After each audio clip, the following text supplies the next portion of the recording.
Blessed be the fruit. Praise be. The day has finally come that I am doing a review on Hulu's Handmaid's Tale. I think a lot of you have asked for me to do this over the years, but I was like, no, don't watch it. It's not my thing. Well, you'll be happy to know that about a month ago, my bestie Mo and my other bestie Sharita, keep her in your prayers, you guys. She's not feeling well. Sharita is, so pray for her. They both have been knocking me over the head to watch Handmaid's Tale because they were like, this is one of the best shows ever. And I just was not into seeing women of her having babies and getting raped by other folks. But I was like, fuck it, I'm going to go ahead and watch it. It took me, I think it was around episode maybe 3 or 4 of season 1 when I was like, okay, now I'm into this. I'm fully committed. There's no turning back now. And I set up and binge watched season 1 through 3 in a week. It took me a week. I didn't do anything but eat, sleep, and shit and watch Handmaid's Tale for literally almost a week until I finished. And I was like, June is the baddest bitch I have ever known. June is the baddest bitch. Like, June is harder than all of these niggas that ever walked. She harder than Tupac. She harder than The Rock. She harder than Arnold Schwarzenegger. She harder than Vin Diesel. She harder than any Blood or Crip. She harder than who I want to say, Rocky Balboa, the Terminator, my nigga. She harder than any mob boss you've ever seen, any mob wife. She harder than Rita, my nigga. Like, she's the hardest bitch ever. She got more heart than I do, goddamn it. She got more heart than Beyonce. I am a June stan. Although June can trip sometimes, but I am fully a June stan. So this is my all tea, all shade Handmaid's Tale season 4 episode 4 review. I was going to do a review on episodes 1 through 3, but I was like, I don't really have the time to do that. Also, you guys, you all know that I'm in the midst of writing my next novel. I'm also working on my movie, also working on my book boxes, my 40th birthday box, and YouTube. So forgive me if I don't drop a video for certain reviews or whatever. Just know that I'm busy. That's why the review didn't drop. Make sure you guys cop one of my 40th birthday boxes. The link is down below in the description box. Make sure you cop one because you're not going to want to miss out on all these wonderful things that you're going to get in this 40th birthday box. Also, a little behind the scenes. See, I told you I would keep you all abreast on what's going on with my Paper Heart movie. We have casted the young lady who is going to play Scotland and Lennon. We already have casted the 2 male leads, which is Don from Black Ink Crew Chicago. He's playing the character Knight, and a rapper who is signed to Maybach Music Group. His name is Yada. He has been signed on to play Murder. The young lady who's been hired on to play Scotland, her name is Kristen Clark. She is a beautiful young lady. She's exactly what I envisioned for the character. And then her nemesis in the movie, Robin, will be playing Lennon. Both gorgeous young ladies. So sweet. I can't wait to work with them. I actually have been brought on to do the styling for the movie. I'm so happy to have this opportunity. You guys know that this is something that I love to do, is some fashion, honey. And trust me, the fashions are on point. But anyway, enough about me in the movie. Praise be, blessed be the fruit under his eye. Sorry, Jesus. Let's get into this review. So anywho, so we start off with Janine puss ass wanting to run back. I'm like, girl, if you run back, you're dead. Duh. I know you got one eye. You can only see with one eye, but anybody with 2 eyes or one eye could tell you, bitch, you're going to die if you go back. And June is telling her, like, girl, we cannot go back. The other bitches as good as dead, homie. Like, nah. I don't really think that all of them are dead, however, because if they was gonna leave June ass alive after all the shit she done pulled and make her just gonna go back as a handmaid, then I don't really think they'd kill them. But who knows? They might want to make an example out of them bitches. But June was like, you know what, girl, they are good as dead. But we gonna be alright. We gonna be all right. Some Kendrick Lamar type shit. She was like, we just gonna follow the tracks home, girl, and we gonna head west. Janine, however, want to go to Boston, but June on some no, we're gonna find Mayday in Chicago. June thinks she know everything, even though June my bitch. June always thinks she right because she harder than everybody. But I'm like, just because you got more heart than everybody don't mean that you know everything. And don't be sleeping on Janine. You know what I'm saying? Janine might be a punk pussy ass bitch sometimes, but Janine is the homie. I go ups for Janine and her one eye. So Janine is scared. Janine is scared. Janine just wants to go back to fucking for people and having their babies because this is just too much for Janine. So they end up climbing into this tank or whatever on the train. And what's so funny is outside my window is a train track where the cargo and stuff goes past my house all day and night. So I see these types of trains every day, and I see the cargo on the barges go down the river in front of my house every day. I watch this. So every time I see one of these trains now with these cargo things on them, I'm going to be thinking about June and Janine. So they climb into this cargo tank or whatever. But when June jumps in, she realizes that motherfucker ain't empty. It's filled with milk. And her ass like, what the hell have I done? So she tells Janine to jump in. Janine ass is hesitating and shit, but she jump in. But her ass can barely swim. She damn near about to drown and shit. So a guard then comes because they gotta close the top of the tank. So June was like, bitch, we gotta hide. So they both hold their nose and they go underwater. The security guard looks inside the tank, doesn't see anything. He closed the tank and locked it. Janine was like, bitch, what the fuck we gonna do? I'm not gonna be able to survive in this cold ass motherfucking milk. Y'all don't even know I hate milk. So if that was me, I probably would have just like died because I hate milk. I feel like milk is the cow's piss. I don't want to drink it. I don't want to look at it. I put it in like, if I have to use it like in a dish, I will. But like just to drink milk, or even when I eat my cereal, I don't drink the milk. It's just literally there just to wet the cereal. I cannot stand milk. So I would have just been like, I'm in a vat of milk. Disgusting. So June is like, girl, I know it got to be something in her that can drain this because, like, yeah, we ain't going to survive this, bitch. So June, being a Navy SEAL that she is, she ducks down into the water and she finds the drain. But as she's trying to find the drain, Janine ass is damn near about to drown. June! Like, Janine, bitch, can you get some gumption?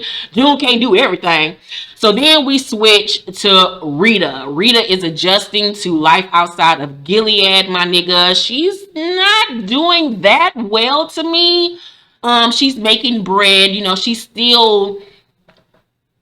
She's still acting like she's still in Gilead. She's still covered up from head to toe. She's still getting up and baking bread and cooking and shit and being quiet and no personality. Like, she's really still stuck. I think that she's going to suffer a little bit from Stockholm syndrome. So we find out that, she was cooking for her and Moira. They sit down to eat, and Moira tells her that they couldn't find any records on Rita's sister or her children or anything like that. And then she also drops the bomb that Serena bitch ass wants to see her. And Rita looking like, what the fuck she want to see me for? She was like, girl, I don't know. But I know it's plenty of bitches that would love to have a one-on-one with her ass. Or you could just let her ass rock. Fuck that hoe. You don't owe her shit. So we all knew that Rita puss ass was gonna go see her. And I was like, pay that bitch dust. We don't fuck with the ops.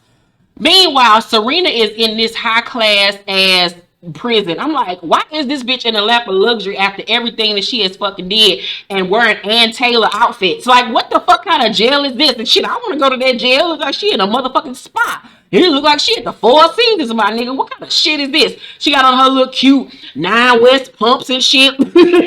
Like, where's she going? So in comes Rita and they sit down. No. In comes Rita and she calls her ma'am. I'm like, Rita, you not have to call her no motherfucker ma'am no more. This bitch don't own you. Ooh, toughen the fuck up. So they sit down and Serena tells her that she's pregnant. You know, she's preying on her sympathy, preying on her friendship, preying on the fact that, you know, this is something that she cheered her on for the whole time she was her servant.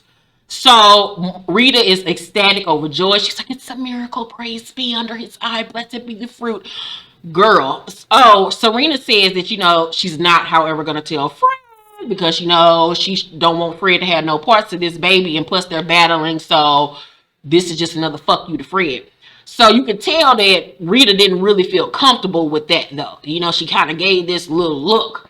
So then Serena says, you know, you're here to help me take care of this little boy. And I'm looking like, bitch, she don't work for you no more, hoe. Kind of girl would have drop kicked Serena in her chest, bitch. I would have kicked on her stomach. Bitch, you ain't having not now, baby. Not now. I couldn't have mine. You ain't gonna have yours. So Serena was like, it's so nice to have a friend. Will you pray with me? And Rita dumbass does it. I'm like, Rita, ooh, Rita, take off that high collared ass shirt. But you could tell like Rita was still, even though she was being nice to her, and you could tell that she was low key kind of happy to see her. You could tell by the way the actress was acting that she was dealing with some internal struggles. So back on the train, Janine is trying to sleep, child. She's trying to get her beauty rest. And June like, girl, you cannot go to sleep. You cannot fucking go to sleep. We in this cold ass milk still, because there was still some left. All of it didn't drain out. I don't know how all of it didn't drain out, but whatever. And Janine was like, girl, just let me sleep. I already got one eye. So June says, you know, we're going to be okay. We're going to be okay. And Janine has had enough of June trying to act like she's Superman, act like she Captain Save-A-Ho. She was like, girl, I don't need for you to be lying to me no more, trying to act like I'm some weak ass bitch. Tell me the motherfucking truth, bitch, because we are not about to be okay. And so Janine was like, you know, Alma and Brianna were the nicest. You know, because they get to talking about the, you know, the girls that they left behind. And she was like, Alma and Brianna were the nicest. Maybe that's why God wanted them and not us. At least, not you. And I was like, oh, shots motherfucking fired. Janine with her. And I was like, okay, Janine, I see you, bitch. I see you. So June was like, that's not how God works. That's not how God works. And Janine tells her that, you know, Alma was like, you know, we gotta wait for June while they were waiting, hiding out at the farm or whatever. She's like, they waited on you because they loved you. She loved you. And June just sitting there rocking back and forth because she knows that what she's saying to her is the truth. And internally she feels bad for selling them out, but she had no motherfucking choice. And she now has these women's death on her conscience. So Janine was like, did you tell the eyes where to find us? Janine was not playing with sis. So June was like, they had Hannah. And if I didn't know if they were going to hurt her or what. You would have done the same thing. And Janine was like, you don't know what I would have did. You ain't in my brain. The fuck? You don't know my life. So June was like, or you would have done something stupid and dangerous and I would have had to save your ass again. I was like, okay, June, now you getting a little sassy now, bitch. Okay, all right, take it down a notch. Take it down a level, June. Like, don't be being mean to Janine now. Okay, calm down. Like, June had killed a few people and you can't tell her shit now. So, Janine was like, I wouldn't have told them where we were. You know that's why they're dead. She keep on poking at her. And June had it. She walked over there and got in Janine's face. Was like, I should have left you a long time ago. And I was like, nah, you went too far. You went too motherfucking far, June. Too far. But the truth hurts. And Janine was like, I'm not gonna cry, I'm not gonna shed no tears. She was like, I'm not gonna let this bitch cry, see me cry. So then we see a flashback of Janine's life before Gilead. And we see that she's a struggling waitress at Denny's. She had to call off work. She needed somebody to watch her baby. She already had a kid, and we find out that she needed to go to the clinic because she's pregnant again. So she's at the clinic. She wants the abortion, and this black lady is there and all up in her business, asking her where to find it. Do he know? Maybe, you know, the baby will change him and y'all could be together. I'm like, bitch, who the fuck are you? Who are you? Who? Are you? Why are you asking all these questions? Are you a Trump supporter? Are you a Republican, bitch? Mind your motherfucking business, bitch. Or don't twist out, still tight. What the fuck is going on? So Janine was like, you know, why is like, girl, what? And so the lady was like, we don't do abortions here. And Janine was like, well, what the fuck is this place? And she was like, well, this is the place, you know, where we try to, you know, persuade women not to have an abortion. And then she gets to describing how abortions work and this and that, and saying that she'll regret it and no one is fine after killing their baby. And to get personal and to get serious and get outside of the jokes right now, I had an abortion at the age of 16, and it was something that I really struggled with at the time. It was a decision that I went back and forth on because, you know, in the Bible, I was literally killing a child. I didn't want God to be mad at me. I didn't want to go to hell. I repented. The father wanted the child. I just did not want the child. It was a weight on me. Every time I thought about having a child, it felt like a ton of bricks was on my shoulders. I have never had that feeling ever again in my life.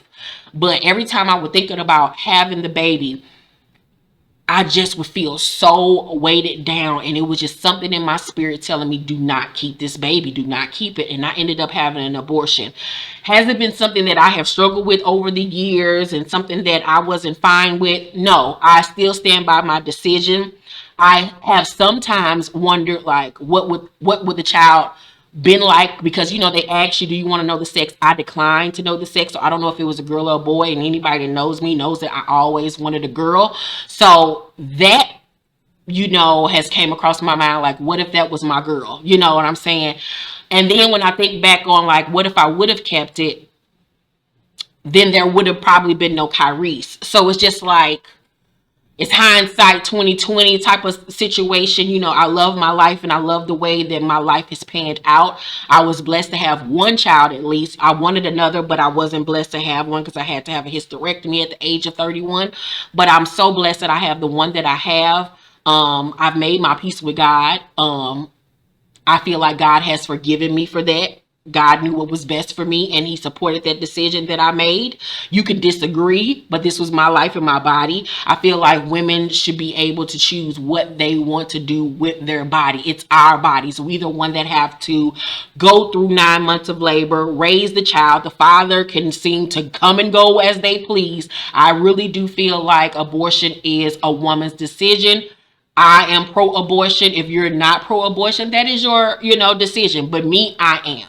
So, yeah, all that shit that lady was talking to me was a bunch of bullshit. So Janine was like, you don't know shit about me. And the lady was like, I know you're used to being underestimated. And that really stuck with Janine because she was used to being underestimated and people doubting her and her not being strong enough. But June, even though she's not strong physically, like June, she is strong in other areas, and you can't take that for granted. So then we get back to present day, and we see Mark Tuello, I think that's how you pronounce his name. He visits Rita at her crib, and he drops off interview questions for Serena's defense attorney. And Rita looking like, what is this? Like, I don't even know what the hell is going on. So he was like, you don't know. He was like, Mrs. Waterford's attorney says that you can corroborate with that any action regarding June Osborne's pregnancy was under extreme duress inflicted upon her by her husband. And she was like, so this bitch want me to lie on the commander. Like, all that bullshit she was talking was that bullshit. She was just manipulating me once again. I was like, Serena has no limit. She is horrible. She is a horrible human being. I hate her. So she tells him that, you know, do you know that in Gilead, I was considered property of the Waterfords? And he was like, yeah, I know. So at that point, it was obvious that Rita was not having it. She was finally like, fuck that hoe, I'm about to do me. So then she visits Fred in jail. And once again, Fred living in the lap of luxury at the fucking Marriott. But he looked sickly. He looked like he was being starved. He looked real slim. I'm like, nigga, are they feeding you? So Fred was like, you know, it's nice to see a friendly face. And she was like, we're not friends. And I was like, that's the type of energy I'm looking for, Rita. That's the type of energy. So he asked, you know, well, you know, why are you here? And she was like, she gives him an envelope.